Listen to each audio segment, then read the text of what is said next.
Hi everyone, welcome back to the Internet Report, where we uncover what's working and what's breaking on the internet, and why.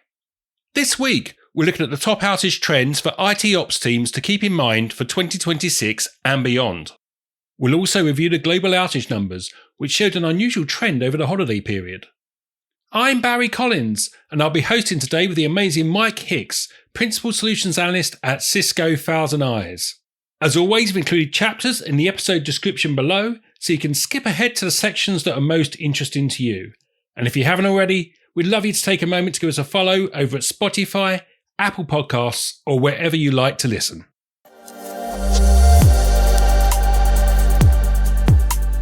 So we've been covering outages on the Internet Report for years now, Mike. What made 2025's outages different from what we typically see? If you think about a traditional outage, it's sort of a server crashes, network link fails, DNS breaks, we see some routing anomaly taking place there, and sort of things clearly stop working. What we started seeing in 2025 was different things, where if I was looking at things in isolation, so individual components within a service provider themselves, they appeared to be sort of functioning correctly. All the health checks would pass, all the monitors show green, but then the actual service itself wasn't functioning. We couldn't actually get to it. So it's within the back-end service itself. I know that service is there, but it's not clear specifically which component failed. Now, so we saw this with AWS DynamoDB. The DNS servers sort of worked, the DynamoDB worked, but it was that interaction between them that was where that system appeared to sort of fail.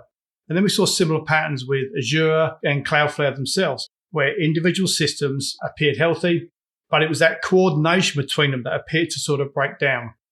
If you think about the scale of these systems and these environments and these vendors, it's actually likely there was some sort of automated process involved in actually sort of taking the actions. It was actually that coordination between them that's kind of lacked that full context. So as if your left hand didn't know what your right hand was doing, essentially.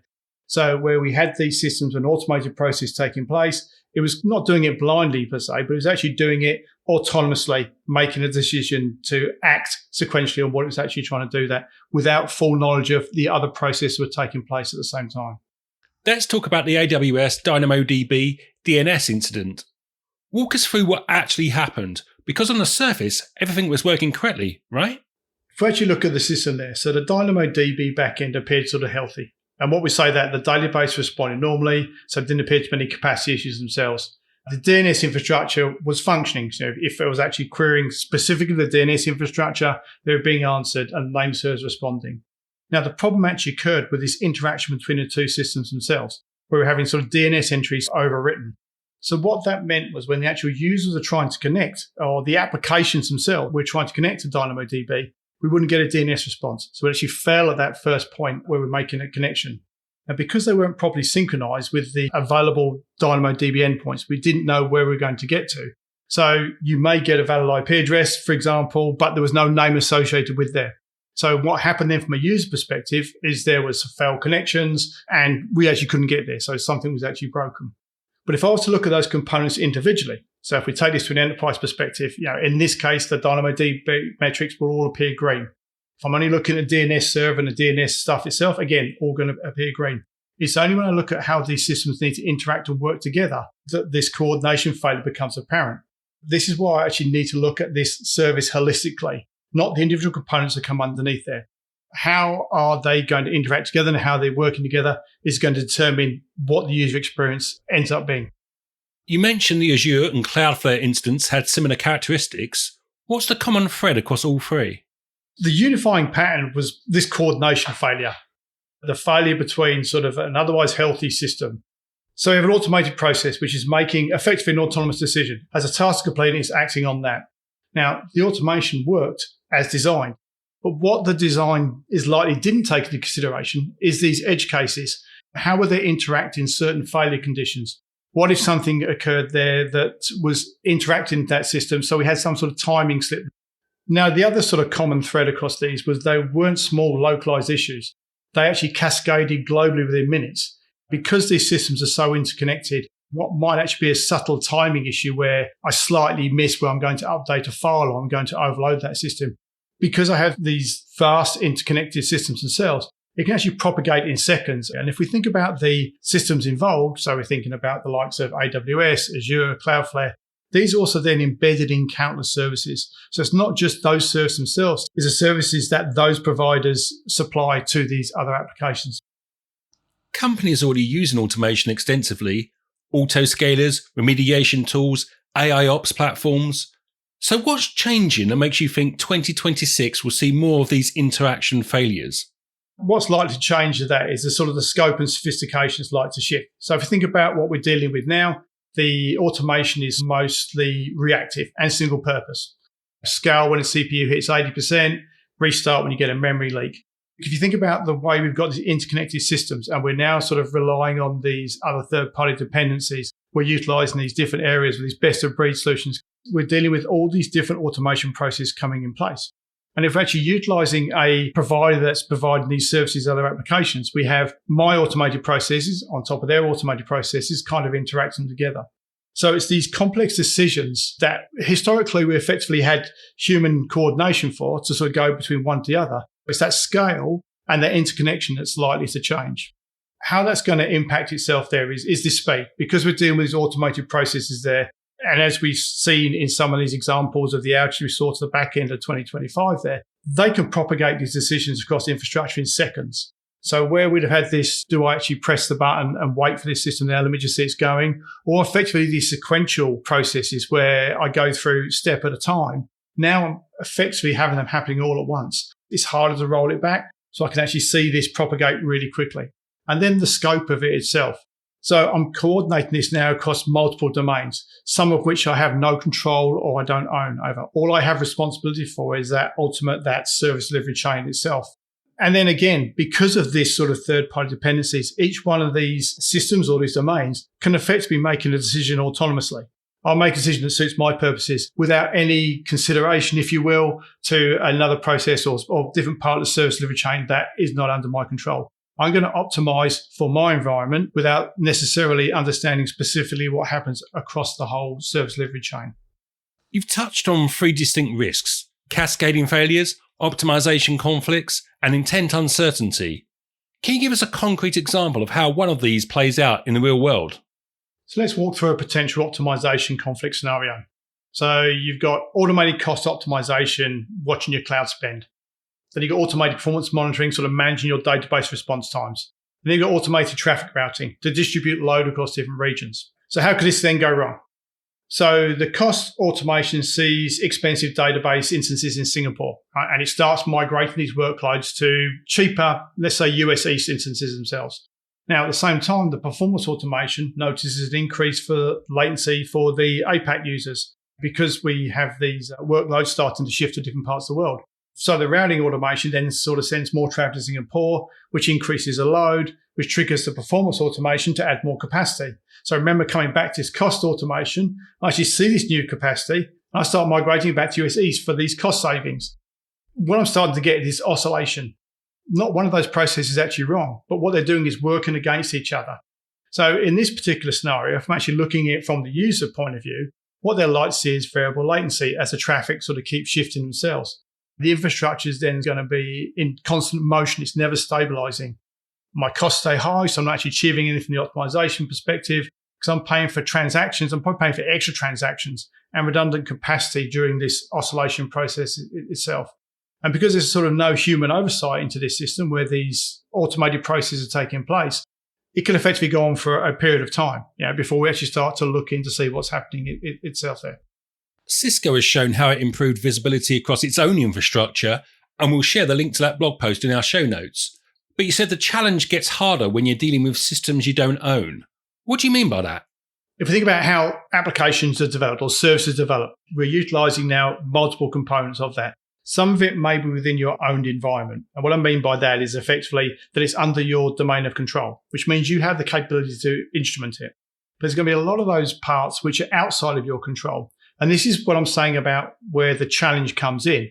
So I have components within that I'm actually relying on that are effectively outside of my train of command there.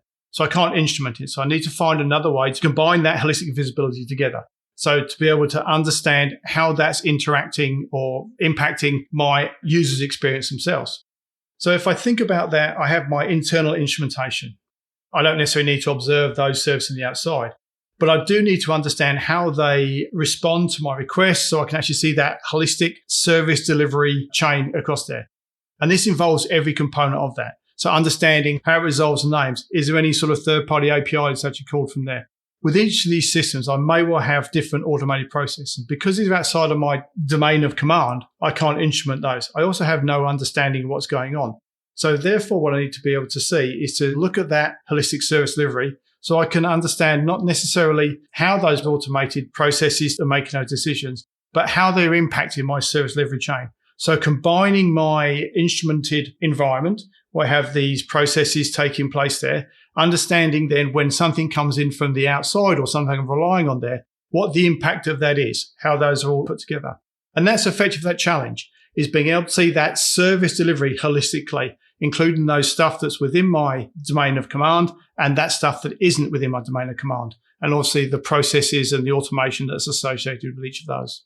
So what does that mean for organizations trying to get ahead of these interaction failures in 2026? What should they be thinking about now? So if we think about the overall service delivery chain, we have components of that, as I say, that's within our domain of command and stuff we control and stuff we understand. This is obviously going to involve parts that we can automate and processes that take place within there. We have no control or understanding of these third-party processes themselves. So what we don't necessarily need to do is to try and build these systems to try and hope they coordinate. We're not just bolting on new processes on top. What we really want to understand is how the components operate within this service delivery chain. So if something happens to each one of these for an automated process itself, what we really want to understand is that fault domain itself. And by understanding that, we can also then start to build automation processes ourselves. So there may be components of that we understand every time we see this condition, this is what we need to do. When we start to see a slowdown coming from here, our mitigation plan within this is to spin up another EC2 instance. Don't worry about the services and the processes we can't control, but understanding how they interact with your service delivery chain with a view to optimization, but also mitigation should some issue occur. You will never be in a position to test and evaluate every possible edge case and scenario because of this domain of complexity, but also the scale and the fact there's a lot of this outside of your control and there's all sorts of different systems and things that can sort of take place. It's only when a unique combination that sort of interacts where you're actually going to be able to see that. But what we can do is by understanding where it is, we can understand and say which mitigation plan we actually want to put in place, and that can be automated itself, but also understanding the failover and the backup systems that need to be in place so we can maintain business continuity.